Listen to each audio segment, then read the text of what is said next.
Hello and welcome to this week's edition of Eagle Eye News, brought to you by BCTV. My name is Ethan Hull and this is Lauren Kerr. This week we'll be taking a look at the 4 academies we have at Bishop Carroll, and we'll update you on where the various sports teams are. We'll be featuring the art club and an interview on Emily Cass's art battle. Then we'll finish up with lunchtime interviews over the recent presidential debate and a look at the week ahead. First up, we'll be looking at the Engineering Academy. Here's Mr. Weber with a description. The Engineering Academy is a collection of classes we have here at Bishop Carroll that are designed to give students kind of a taste of what it is to be an engineer. So right now we have a class called IED, Introduction to Engineering Design, where students learn the design process and then they get to learn how to do computer-aided drafting using AutoCAD Inventor. The POE class, Principles of Engineering, is really about the physics behind the engineering disciplines. And one of my favorite parts of that class is the last couple of months we actually design, build, and program robots. If you want to get involved, anyone from sophomores, juniors, or seniors can be involved. There's an application and interview process that opens up during the spring semester, so I'd encourage you to apply. Thank you, Mr. Weber. The next academy we'll be looking at is the Teaching Academy. Here's Mr. Newell to give us an overview of what Teaching Academy is. Hi, I'm John Suffield and I'm here with Mr. Newell for Teaching Academy. So first of all, I wanted to ask you, what is Teaching Academy mainly all about? Like, what is their main purpose? We have a couple different purposes, but the main one is for the kids to discern if they want to be teaching as a field for them, so that they can figure out now before they go to college and spend large sums of money on classes they may not want to do. And do you think Teaching Academy is effective in the way that they teach their students to become teachers in the future?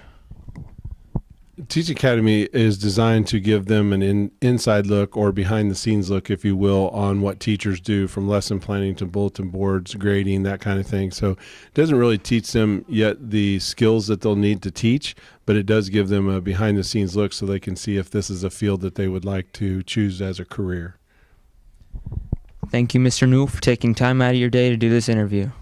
Thank you, Mr. Newell. Trade Academy is Carroll's newest academy, with a new classroom currently being built for them in the small gym. We interviewed Mr. Rollator about what Trade Academy is all about.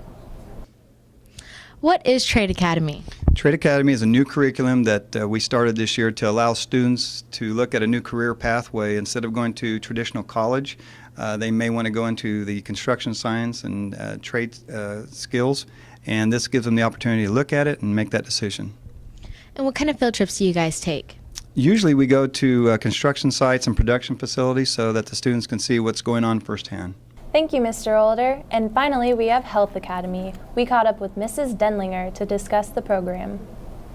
St. Gianna Health Academy is an opportunity for students from Cape and Mount Carmel High School and Bishop Carroll Catholic High School to come to the hospital for a semester in the afternoon for several of their periods or blocks, to shadow healthcare professionals, to learn about healthcare systems in a classroom environment, and to develop projects that will benefit them as they go on to other healthcare careers. The nice thing about Health Academy is it gives students an opportunity to decide if healthcare is really the field they want to go into. Sometimes they find out it's not, and that's okay. That saves them time and money when they get to college. Like to introduce them? Yes, this is Sierra. Sierra is a Bouvier de Flanders, and she is our therapy dog in training. When we first met Sierra, we found she had a great temperament and thought it would be a great addition to our classroom. She comes and visits the classroom a couple times a week. She's getting used to being around the students and getting comfortable around new people, so that when she finishes her certification, she'll be able to go to different areas of the hospital. Oncology has already asked for her to come up, and so if we get her comfortable enough with the students, then the students will have the opportunity to maybe take her to pediatrics or to some of the other wards that just like to have a therapy dog. A comfort dog is basically what she's going to be around. She's a good girl. She's a little excited to be here at Bishop Carroll right now. Thank you, Mrs. Denlinger. And now we have Big Mike with our weekly sports updates. Golf finished second in City League, with regionals being held this Monday at Liberal. Tennis finished the season undefeated and tied for City League title. Regionals are being held this Saturday. Boys cross country placed second as a team at Baldwin City last week in a very competitive meet. Football is currently 3-2 with a game tonight versus South at South. Volleyball is currently second placed in City League with a record of 9-1 in the City League and a record of 14-8 overall. Soccer finished up the season with a record of 7-1-3, tying Capen for City League title. And back to you, Lauren. And now it's time for our Club of the Week segment. This week we'll be looking at Art Club. Art Club meets every Wednesday after school and is a place for anyone wanting to get in touch with their artistic side. Students are encouraged to create whatever they feel inspired to make. Our own John Suffield was able to catch up with Mrs. Peck for an interview. Really, what's Art Club mainly all about? Well, like I said before, it's just an opportunity for students to come together and to be able to work on art, and to be able to have all sorts of materials at their fingertips. They can ask for various types of paper, various types of mediums, charcoal, pencil, markers, whatever you can think of, canvases, paint, and gives them an opportunity to be able to be in an atmosphere to create and enjoy the company of like-minded people. And we have a gallery that we put up in the hallway, at the end of this hallway, as we start accumulating finished pieces of artwork. So that's fun for them to be able to have their work displayed as well.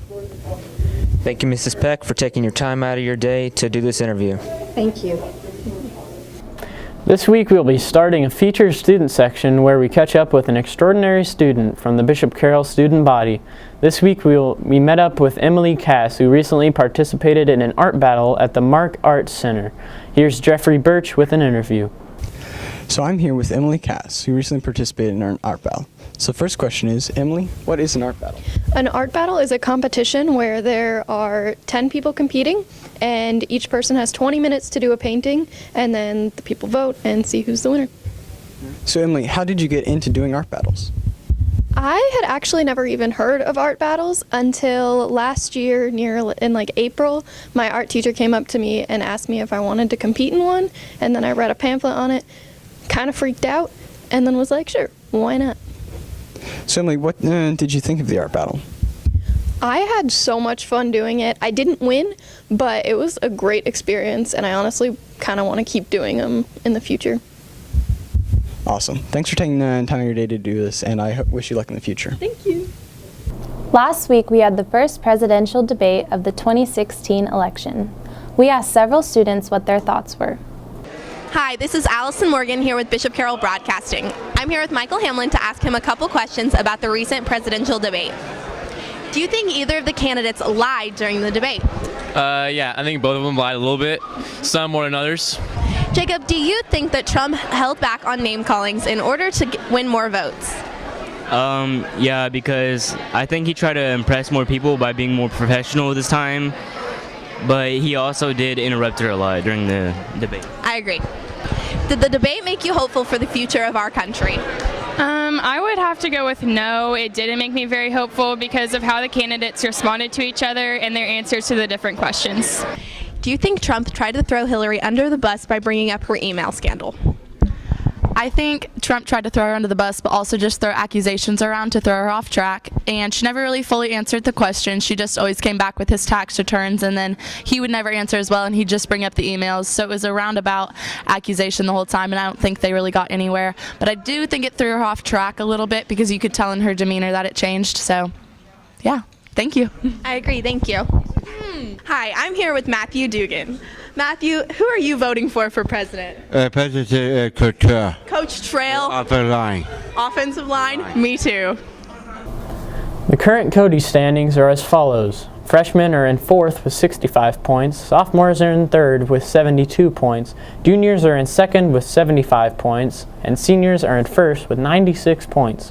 Next week we have a late start day on Wednesday and the Grandparents' Day Mass on Thursday. And that concludes this week's edition of Eagle Eye News. Thank you for joining us, and we'll see you next week. Stay classy, Carol.